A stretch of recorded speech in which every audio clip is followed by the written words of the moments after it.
Hi guys, kamusta na kayong lahat? Sana ay nasa mabuti kayong kalagayan. So today guys, may pupuntahan ulit kami na party. Hindi siya party, yung parang family get together lang siya. So in-invite kami ng family side ng aking mom-in-law na doon mag-lunch sa kanila. So sabi nila is medyo malayo daw. So today guys, hindi muna tayo mag-tutorial. Supportahan nyo muna kami sa aming vlog for today.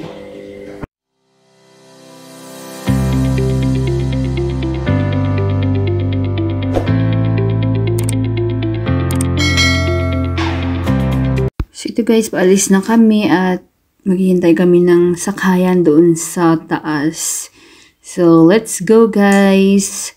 Samahan nyo kami sa aming vlog for today.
So, andito na kami guys, malapit sa bahay ng aming pupuntahan sa relatives namin. So, maglakad-lakad lang kami ng konti. At sabi ng mom ko, nakalimutan na nila yung location kasi medyo matagal na rin hindi sila nakabisit dito sa lugar ng aming relatives. Kaya susunduin kami ng kanilang apo. So, susunduin kami guys para i-guide papunta sa kanilang lugar, kanilang bahay kasi medyo malayo-layo pa guys, mga 10 minutes siguro from highway.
So guys, baka magtaka kayo kung ano yung nilalagay sa aming mga noo. So ito yung kanilang tradition, mga Nepalese, na maglagay ng tika. So ang paglalagay ng tika is isang blessing sa galing sa mga elder guys, sa mga elders. So kapag yung mga nakabata kami, halimbawa ako nilagyan ng tika, so bibigyan kami ng pera or gift guys. At ito ang kanilang tradition. So at sa kanila guys is napakagalang nila guys, lalo na yung mga nakakabata, ang galang nila sa mga nakakatanda.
So pagkatapos guys ng paglagay ng tika, so it's time to eat our lunch.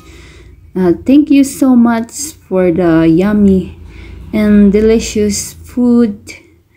So napakasarap guys, is yummy. Let's eat guys, let's eat.